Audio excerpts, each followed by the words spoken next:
kader gerakan Karena kader-kader kita juga ada yang bertarung, bro. Ada yang bertarung peserta baik itu di pileg maupun pilkada. Nah, kita sama-sama mengawal itu. ini menarik, bro. Kalau semacam ada kader-kader GMKI yang kemudian menjadi peserta pemilu nanti pada tahun 2024, apakah itu di pilkada atau di pileg, kira-kira bro sebagai koordinator wilayah untuk mendorong agar ini juga karena salah satu cara distribusi kader-kader GMKI, kira-kira apa yang ingin bro lakukan ketika ada kader-kader GMKI yang kemudian menjadi peserta?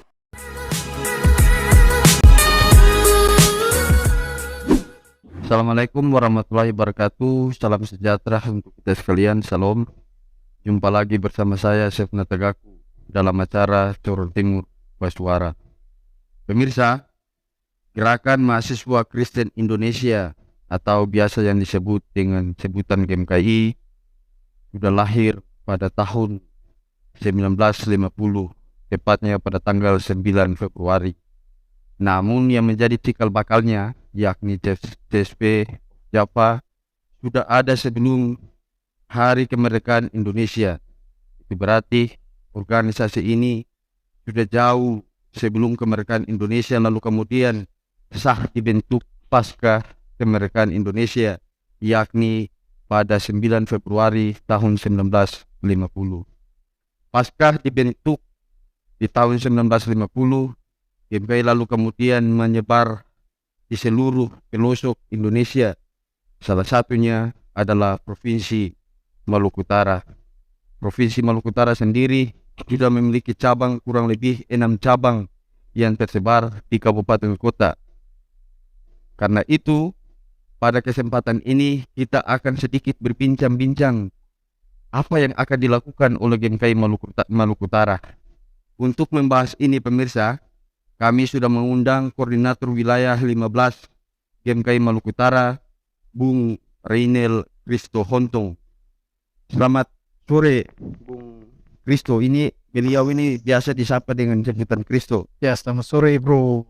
Host yang luar biasa ya. Iya.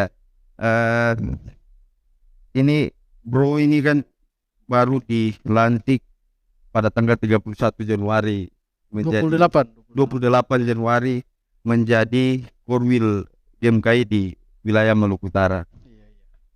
Sebelum kita sedikit menceritakan apa yang akan bro lakukan dengan kapasitas bro sebagai Korwil, saya ingin mendengarkan dulu cerita-cerita menarik bro dalam proses di Rumah Biru atau GMKI, mulai dari mana dan sampai bro dipercayakan sebagai koordinator wilayah.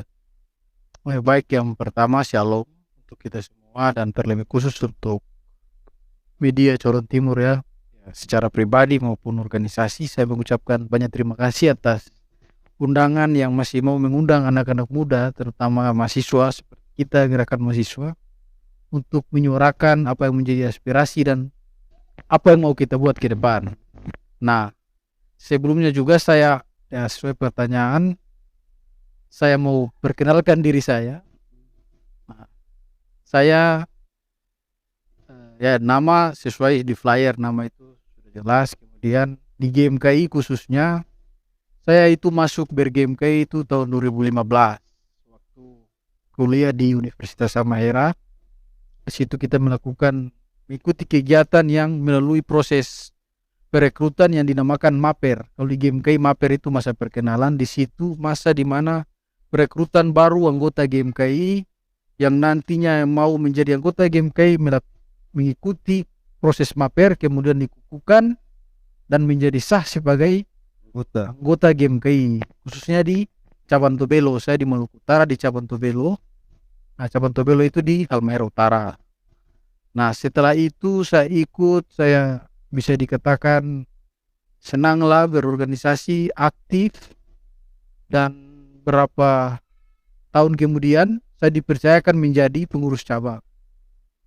Pengurus cabang membenangi bidang informasi dan komunikasi sebagai Infokom sebagai sekretaris fungsi pada waktu itu. Periode 2016-18 lah. 16-18 saya dipercayakan oleh forum konferensi cabang dan formatur terpilih di Polpercap pada saat itu menjadi sekretaris fungsi bidang informasi dan komunikasi. Nah, di situ saya banyak belajar. Di samping saya belajar di kampus, saya juga belajar berorganisasi, bagaimana berinteraksi, bagaimana bergaul, bagaimana berjejaring, bagaimana membuat program dan mengeksekusi. Di situ saya belajar. Jadi bisa dikatakan GMK ini juga salah satu laboratorium atau universitas menurut saya yang cukup berjasa dalam hidup saya, mendidik. Kemudian setelah itu 2 tahun saya menjadi pengurus cabang, saya kemudian dipercayakan oleh Forum Konvercap untuk menjadi ketua cabang, bro. Iya, setelah saya Kominfo Iya, terpilih menjadi ketua cabang. saya menjadi ketua cabang untuk tahun 2018-2020. Nah, di situ saya menjadi ketua cabang pas waktu itu juga di akhir-akhir masa studi. Jadi memang kita memanage waktu itu agak sedikit berat juga, tapi disitulah kita sebagai kaum muda atau sebagai mahasiswa itu diuji bagaimana konsistensi kita untuk bagaimana mengimbangi antara kuliah dan berorganisasi. Nah, di situ saya lewati itu banyak juga ya semasa ketua cabang, ide-ide dan segala macam saya tuangkan lebih leluasa. Kemudian setelah itu saya istirahat di kepengurusan ya. Istirahat di Habis masa periode. ya, selesai masa periode, saya istirahat di kepengurusan kurang lebih 2 tahun, bro. 2 tahun saya kerja sambil mau lanjut kuliah, daftar kuliah, dan puji Tuhan, ya ini mungkin tanggung jawab yang mungkin harus saya pikul dan harus saya tuntaskan. Karena saya dipercayakan untuk menjadi koordinator 15 oleh formatur pengurus pusat GMKI masa bakti 2022-2024. Jadi pada tanggal 28 itu Ya, kemudian Prof dilantik menjadi koordinator pelayanan. ya, saya dilantik walaupun dinamikanya agak sedikit tinggi ya. Saya percaya bahwa ini pelayanan yang sudah diberikan oleh Tuhan Yesus, saya bisa katakan, dan ini harus dijalankan dengan sungguh-sungguh dan harus bertanggung jawab. Ini Bro, biasanya untuk jabatan sebagai koordinator wilayah itu biasanya mendapat rekomendasi dari masing-masing cabang, karena di Maluku Utara itu kan kita punya cabang sudah 6 ya. Oh iya, Iya. Maluku Utara untuk sekarang 6 cabang. Ya betul bahwa rekomendasi itu salah satu syarat untuk kita mengajukan kesiapan diri kita untuk menjadi kandidat koordinator wilayah. Nah, pada waktu seleksi formatur kemarin saya dimandatkan. Saya juga berterima kasih kepada cabang-cabang yang telah mempercayakan saya dalam bentuk surat rekomendasi cabang dari 5 cabang yang ada di Maluku Utara. Dari 6 cabang Bro mendapatkan 5 rekomendasi. 5 dari Apa saja Bro? Cabang-cabang Nah, apa itu. saja yang merekomendasikan? yang pertama cabang saya Obelo, kemudian Ternate, kemudian Sofifi, kemudian Morotai, kemudian Bacan. Nah, ini juga makanya ini selain dari rekomendasi yang banyak, ini juga merupakan ini beban yang harus saya pikul. Saya rasa ini beban yang cukup berat. Oleh karena itu pada saat saya dilantik, dikukuhkan menjadi sah pengurus pusat dalam hal ini koordinator wilayah, saya terus membangun komunikasi dengan senior anggota bahwa perjalanan 2 tahun ini berat. Amanat dan kepercayaan kader itu yang harus saya pikul, dan ini menjadi pergumulan dari saya, makanya saya harus terus semangat dan ya kaum muda kita. Baik, pemirsa, Bung Kristo ini pada pengalaman sepanjang dia berGMKI ternyata melalui berbagai proses. Jadi proses-prosesnya di GMKI mulai dari sekretaris fungsi bidang informasi dan komunikasi GMKI cabang Tobelo, lalu kemudian setelah 2 tahun beliau terpilih melalui konferensi cabang yang dilaksanakan oleh GMKI cabang Tobelo, beliau terpilih sebagai ketua cabang di periode 2018-2020. Jadi 2023 ini beliau dipercayakan sebagai koordinator wilayah karena beliau mendapatkan 5 rekomendasi sebagai salah satu syarat untuk diusung menjadi kandidat koordinator wilayah, dan beliau berhasil itu melalui tim formatur sesuai amanah Kongres. Beliau dipercayakan sebagai koordinator wilayah GMKI wilayah 15 Maluku Utara. Ya bro, setelah menjadi koordinator wilayah ini, karena GMKI itu kalau tidak salah ada 3 medan umum yang kemudian disiapkan, gereja, perguruan tinggi, dan masyarakat. Di masa 2 tahun ke depan ini, apa yang ingin bro sentuh atau bro lakukan untuk menunjukkan bahwa ternyata GMKI itu adalah benar-benar organisasi selain organisasi Kristen juga organisasi yang bersifat nasional, yang berbakti kepada gereja, perguruan tinggi, dan masyarakat. Baik, jadi kalau kita mulai dari awal, setelah kita dilantik kemarin, ya budaya kita, ya kita harus melakukan sidang dulu, sidang pleno 1, yang di dalam sidang pleno 1 itu kita membahas terkait program apa yang kita buat berdasarkan usulan cabang-cabang maupun berdasarkan kajian pengurus pusat itu sendiri. Nah, dalam hal ini setelah kurang lebih belum ini, kalau hari ini tanggal 27, besok ini tepat 1 bulan. Nah, untuk 1 bulan ini setelah kemarin dilantik di Jakarta, saya juga baru sampai di Maluku Utara ini baru kurang lebih 1 minggu, Bung.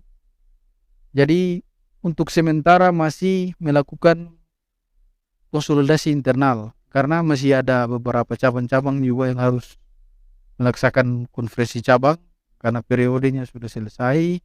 Tetapi saya punya mimpi, pandangan, harapan untuk GMKI Maluku Utara ke depan.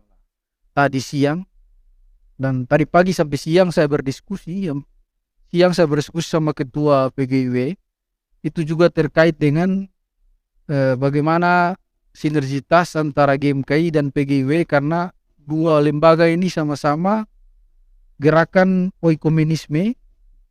Jadi bagaimana GMKI dan PGIW itu ke depan, dan bagaimana kita menjawab 3 medan kumpul tadi yang seperti yang GMKI sudah tuang, gereja, perguruan tinggi, dan masyarakat. Nah, tentunya banyak kajian-kajian, terutama kajian ekonomi, kajian sosial masyarakat, dan kemudian kita juga tidak bisa terlepas dari isu-isu politik, apalagi tahun depan kita menjemput tahun politik. Oleh karena itu sebagai gerakan mahasiswa, kaum muda, kita harus benar-benar serius.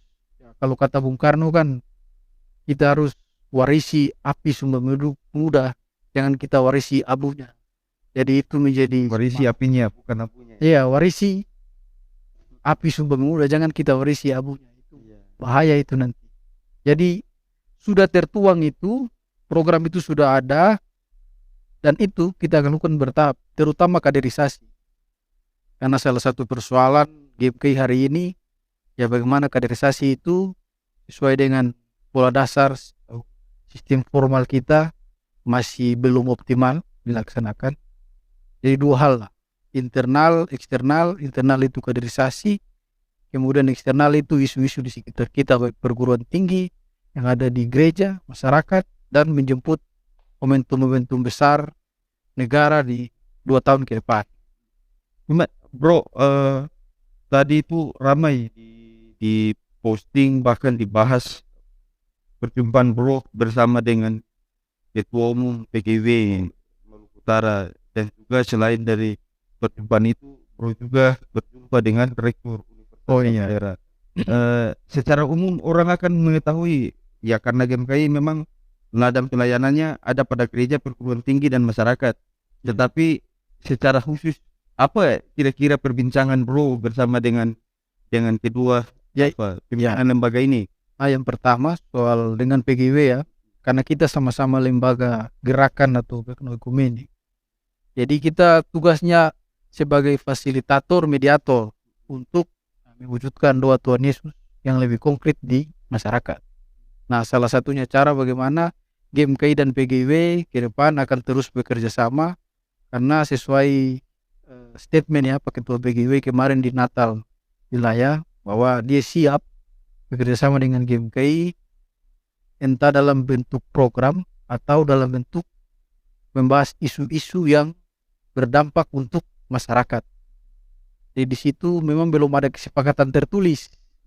Kesepakatan tertulis itu belum ada. Tadi kami berjumpa dengan PGW, tapi kami bersepakat dalam kegiatan-kegiatan ke depan, dalam agenda formal maupun non formal, kami akan terus ketemu dan berbagi pikiran, berbagi data, dan berbagi pergumulan. Jadi GMKI Maluku Utara bersama PGW Maluku Utara akan bergandengan tangan. Ya, itu harapan kami ketika berjumpa tadi. Ya, mudah-mudahan ke depan jika tidak ada halangan, ini pasti akan kami jalankan untuk kepentingan umat. Baik.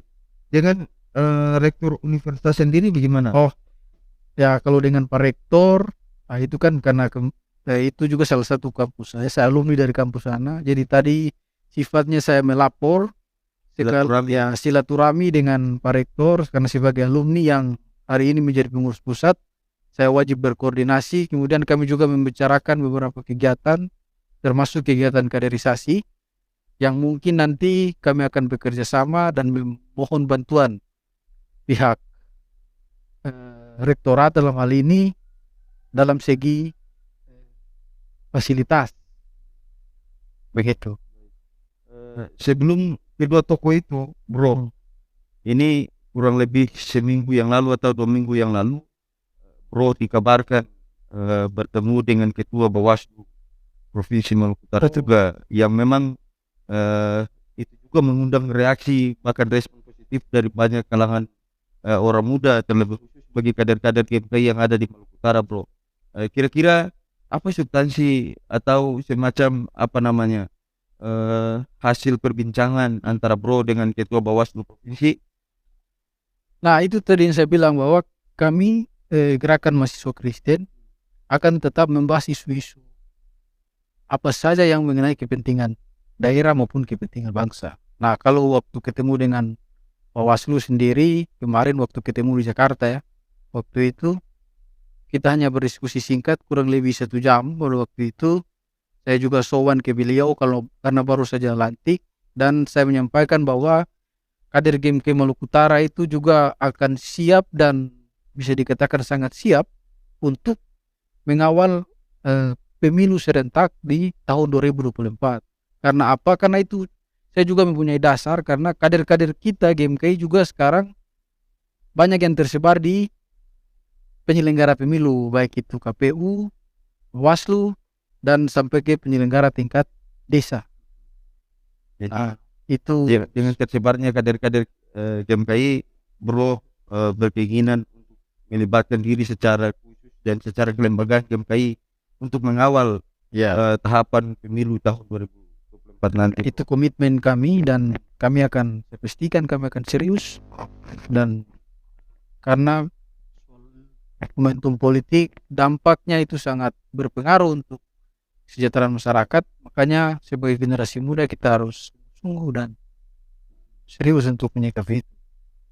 Baik, bro, ini luar biasa dari Bro Kristo ini belum sampai 1 tahun, bahkan nanti beberapa hari lagi baru sebulan. Besok sampai sebulan, baru sebulan dia dilantik menjadi koordinator wilayah GMKI di Maluku Utara. Tetapi membangun jejaring hubungan dengan lembaga-lembaga terpenting di Maluku Utara ini beliau sudah lakukan, baik itu dari gereja, perguruan tinggi, bahkan lembaga-lembaga penyelenggara yang untuk menghadapi momentum pemilu tahun 2024 nanti. Bro, GMKI di Maluku Utara ini beberapa tahun akhir berapa tahun ini nampaknya tidak muncul secara serius di muka bumi, baik itu dalam kehidupan gereja, perguruan tinggi maupun dalam kehidupan bermasyarakat. Memang ada beberapa kegiatan yang sempat saya ikuti juga perkembangan GMKI dalam melihat berbagai dinamika di Maluku Utara ini, tetapi nampaknya kita agak sedikit jarak, GMKI agak sedikit jarak dengan medan-medan layanan itu. Sepanjang Bro dipercayakan menjadi koordinator wilayah ini, apa komitmen Bro untuk lebih mendekatkan diri pada medan layanan GMKI?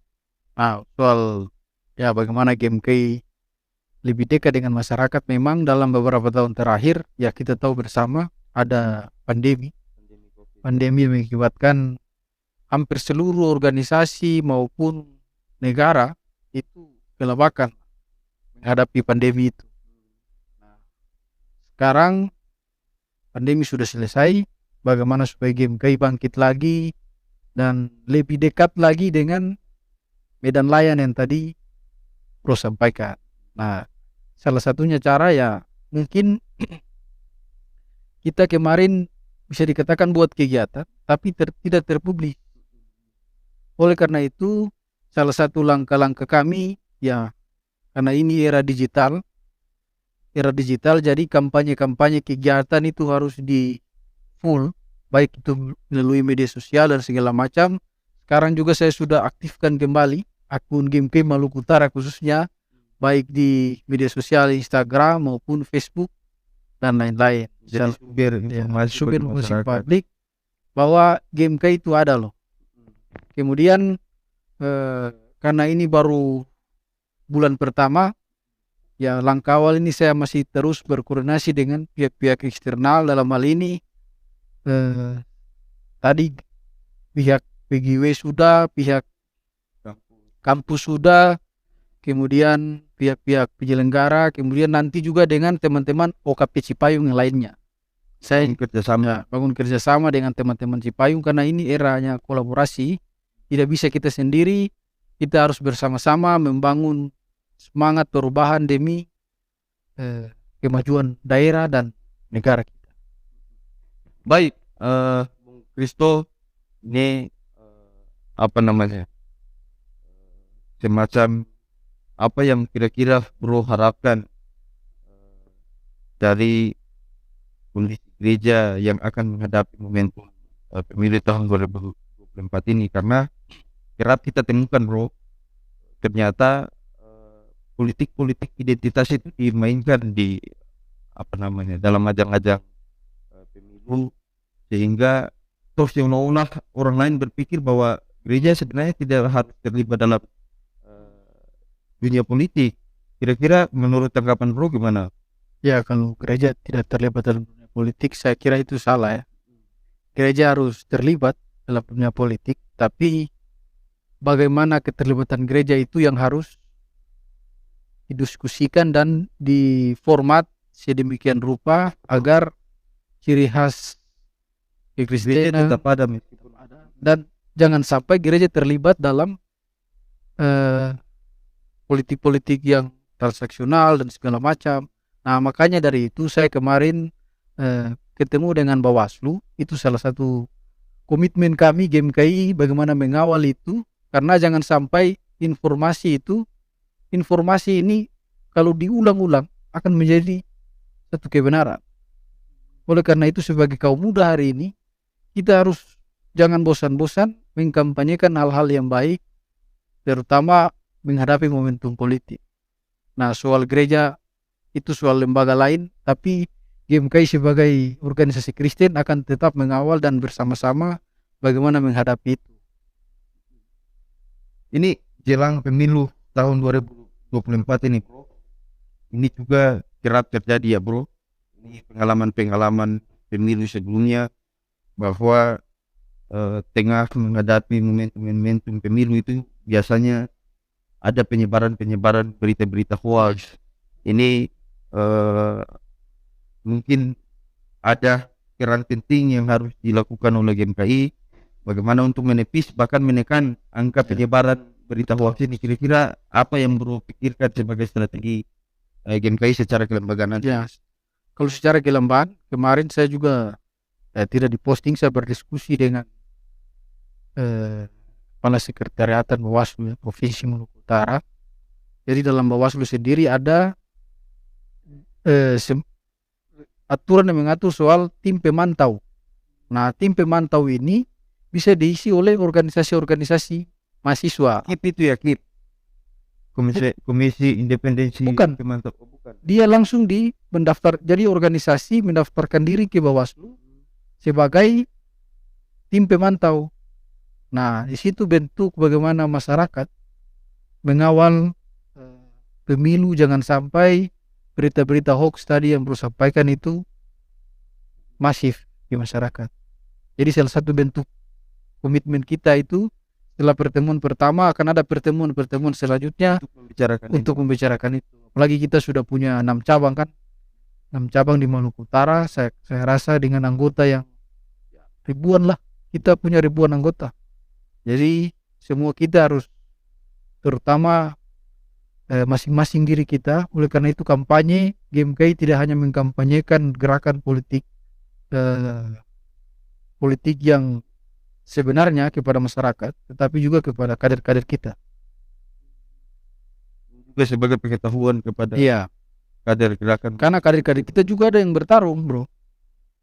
Ada yang bertarung serta baik itu di pileg maupun pilkada. Kita sama-sama mengawal itu. Ini menarik, Bro. Kalau semacam ada kader-kader GMKI yang kemudian menjadi peserta pemilu nanti pada tahun 2024, apakah itu di pilkada atau di pileg, kira-kira Bro sebagai koordinator wilayah untuk mendorong agar ini juga, karena salah satu cara distribusi kader-kader GMKI, kira-kira apa yang ingin Bro lakukan ketika ada kader-kader GMKI yang kemudian menjadi peserta pemilu? Yang pasti ketika ada kader kita yang berkontestasi dalam momentum politik, ya kita akan dukung. Tapi tidak akan mendukung secara institusi, karena kita bukan organisasi politik. Tapi kita mendukung bagaimana supaya kader kita itu, kita berdiskusi mungkin bagaimana supaya dia bisa memenangkan, support pikiran, agar ya kader-kader kita ini dapat. Karena ini orang-orang yang kita utus juga untuk membawa kepentingan masyarakat di panggung-panggung politik. Sudah tercover, Bro, untuk kader-kader GMKI yang akan menjadi peserta pemilu dari 6 cabang yang Bro miliki ini? Untuk sementara itu banyak yang ingin mendaftar, tapi ini kan dalam proses, belum ada tahapan daftar penetapan calon tetap. Jadi nanti kita lihat, tapi kami akan terus kawal itu. Kita lihat nanti siapa yang ditetapkan menjadi calon, dan di situ ya nanti kita buka ruang untuk pada seluruh calon untuk bisa kita sharing-sharing, bentuk kelompok diskusi untuk seluruh kader GMKI yang berkontestasi. Mungkin itu.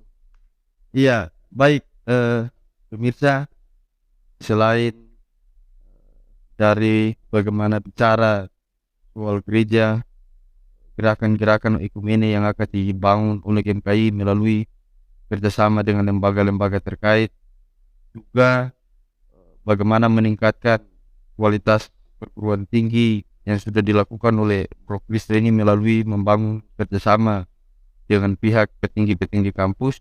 Bahkan akhir-akhir ini Bro Kristo ini bergerilya untuk membangun jejaring juga dengan pihak penyelenggara dalam menghadapi momentum pemilu tahun 2024 nanti.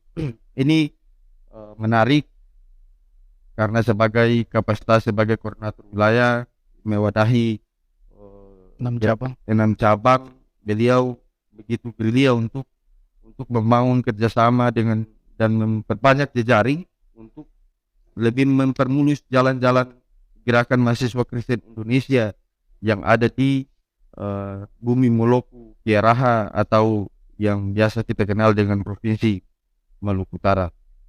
Terakhir, Bro, siap. Ini menjadi catatan-catatan juga, bahkan ini sempat menjadi perbincangan secara nasional terkait dengan bagaimana meningkatkan ekonomi kreatif. Kita juga kemarin sempat menghadirkan ketua umum HIPMI di Kabupaten Halmahera Utara untuk bicara terkait dengan ekonomi kreatif. Kira-kira dengan Bro yang punya kapasitas mewadahi 6 cabang dengan kader-kadernya atau anggotanya yang masih usia muda, bagaimana pikiran Bro untuk mendorong para kader GMK ini ada dalam menjadi pelaku-pelaku ekonomi jelang Indonesia Emas yang kemudian sudah diwacanakan pada tahun 2045 nanti? Ya, memang benar karena bagaimana kesadaran kaum muda hari ini untuk terlibat aktif dalam dunia usaha, dalam ini ekonomi kreatif dan lain-lain. Nah, ini juga menjadi kajian kami di pengurus pusat GMKI yang pada prinsipnya GMKI sebagai organisasi kader. Nah, organisasi kader itu bagaimana kita mendidik kader-kader kita untuk bagaimana menghadapi tantangan-tantangan di bangsa maupun di daerah kita. Nah, oleh karena itu, karena tantangan zaman hari ini yang makin berat, jiwa-jiwa ilmu-ilmu tentang bisnis dan segala macam akan coba kita sisipkan dalam kurikulum pengkaderan GMKI. Nah, di situ karena tugas kita adalah bagaimana supaya menyadarkan dulu setelah, karena ini hanya tempat belajar. Jadi setelah mereka belajar, paling tidak setelah itu mereka sadar, dan setelah mungkin ber-GMKI, bukan setelah ber-GMKI ya, setelah berproses sebagai mahasiswa, mereka bisa menjadi pelaku-pelaku ekonomi. Atau mungkin sementara bermahasiswa juga bisa. Tapi strategi kita itu tadi yang kami sudah pikirkan. Jadi bagaimana mensisipkan kesadaran tentang ekonomi kreatif dalam kurikulum resmi GMKI, khususnya GMKI di Maluku Utara. Jadi itu kurang lebih strategi kita, dan ada senior-senior kita juga yang sudah terlibat dalam pelaku-pelaku ekonomi, hal ini bisnis, dan itu kami akan datangkan juga sebagai fasilitator dan berbicara untuk bagaimana menyadarkan kader-kader kita yang baru berproses dan yang sudah istilahnya memberikan pengetahuan tentang dunia wirausaha, sehingga kader-kader GMK ini bisa punya kesadaran berwirausaha. Paling tidak kita dapat memicu itu. Kurang lebih 5 tahun ke belakang, Bro, GMK itu dikategorikan tadi ya seperti Bro sampaikan bahwa GMK itu ternyata menjadi sekolah latihan. Iya. Tetapi dalam membangun gerakan-gerakan sebagai mahasiswa, banyak orang yang kemudian menyampaikan bahwa ternyata keberpihakan dari gerakan-gerakan mahasiswa Kristen Indonesia itu adalah kepada masyarakat yang memang terpinggirkan. Jadi masyarakat yang memang benar-benar membutuhkan sentuhan-sentuhan dari siapapun, termasuk dari GMKI. Nah, soal ini kira-kira untuk berpihak kepada masyarakat yang kecil dari berbagai dinamika politik, dinamika birokrasi, bahkan dinamika ekonomi, pendidikan dan lain-lain, kira-kira apa yang mestinya GMKI lakukan sehingga itu benar-benar menyentuh kepada masyarakat? Nah, itu kecil. Kalau bicara konteks Maluku Utara, hari ini saya punya program atau punya kajian tersendiri. Yang Maluku Utara itu salah satu provinsi dengan daerah tambang yang terbesar di Indonesia. Nah, kurang lebih salah satu penyumbang APBN terbanyak juga di Republik ini. Tapi apakah dengan sumber daya kita yang banyak itu seimbang dengan kesejahteraan kita? Nah, ini yang coba kita akan coba kampanyekan atau lakukan, bagaimana melihat terutama masyarakat lingkar tambang ya, masyarakat lingkar tambang yang ada di Maluku Utara, untuk melihat apakah mereka sejahtera atau tidak. Saya punya data itu dan tidak enak kalau saya bongkar di sini, karena nanti baru kita akan berdiskusi. Garis besarnya saya akan buat semacam desa sadar tambang.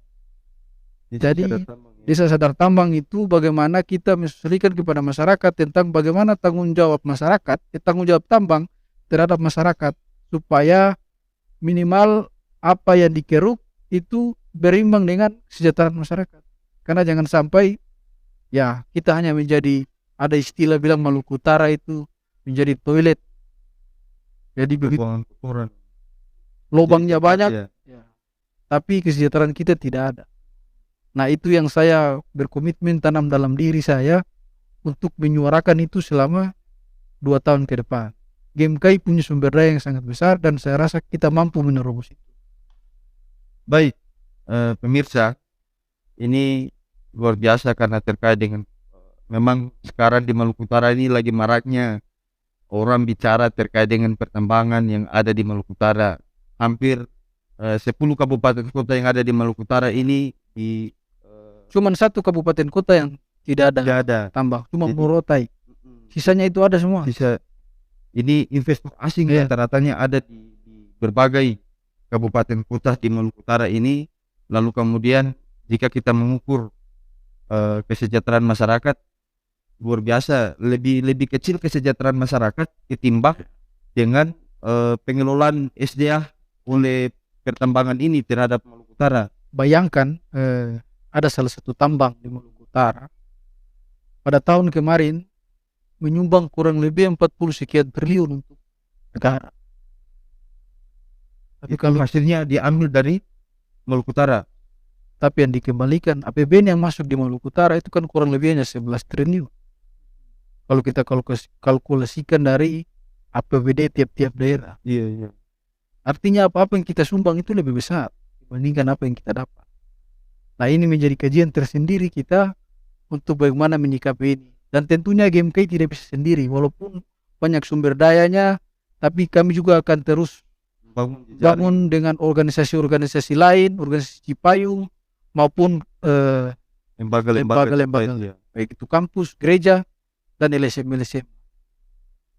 Kesadaran desa, kesadaran masyarakat pada umumnya terkait dengan kehadiran pertambangan yang mesti akan didorong oleh gerakan mahasiswa Kristen Indonesia di Maluku Utara, sehingga dengan banyaknya sumber daya alam yang dimiliki oleh Maluku Utara harus benar-benar berimbang dengan apa yang didapatkan oleh masyarakat di Maluku Utara. Terakhir, Bung Korwil, saya meminta semacam Bung Korwil menyampaikan closing segment dari perbincangan kita pada kesempatan ini untuk didengarkan menjadi informasi dan pengetahuan bagi masyarakat yang ada di Maluku Utara. Statementnya Iya. baik. Pertama, sekali lagi saya mengucapkan terima kasih kepada corongtimur.com yang telah memfasilitasi kami GMKI untuk menyuarakan menjadi corong, dan harapan saya untuk GMKI secara internal ya harus tetap menjadi corong untuk menyuarakan keberpihakan dan kebenaran-kebenaran dan bagaimana menyikapi persoalan-persoalan dalam 3 medan layar. Dan harapan saya juga untuk Corong Timur kalau bisa kita berdiskusi bukan hanya hari ini. Bisa mungkin berikut, mungkin itu. Baik, pemirsa, Gerakan Mahasiswa Kristen Indonesia atau GMKI adalah merupakan organisasi pengkaderan. Wadah ini disebut dengan sekolah latihan, tempat belajarnya mahasiswa Kristen yang ada di seluruh Indonesia, terlebih khusus yang ada di Provinsi Maluku Utara yang tersebar di 6 cabang yang ada di Maluku Utara ini. Kehadiran GMKI adalah untuk bagaimana berpihak, gerakan-gerakan kemahasiswanya berpihak kepada masyarakat, kepada gereja dan juga kepada perguruan tinggi. Yang terlebih khusus keberpihakan GMKI adalah kepada mereka yang lemah, yang tertindas. Di ujung dari perbincangan kami bersama dengan koordinator wilayah, GMKI rupa-rupanya berkomitmen penuh untuk bagaimana mendorong setiap masyarakat yang ada di lingkar tambang. Jadi melalui itu GMKI akan membentuk yang namanya dengan Desa Sadar Pertambangan. Sekiranya ini menjadi informasi penting bagi masyarakat di Maluku Utara, dan juga sekiranya ini menjadi berkat melalui terpilihnya dilantiknya Bung Kristo ini sebagai koordinator wilayah, kiranya ini menjadi buah-buah berkat bagi daerah atau provinsi Maluku Utara yang dipenuhi dengan kekayaan alam yang sangat luar biasa. Dengan demikian, perbincangan kami bersama Korwil GMKI pun berakhir. Nantikan perjumpaan kami di lain-lain waktu untuk membahas lebih jauh terkait dengan Provinsi Maluku Utara ini. Saya bersama dengan koordinator wilayah Bung Reinel Kristohontong menarik diri dari studio ini. Assalamualaikum warahmatullahi wabarakatuh. Salam sejahtera. Shalom.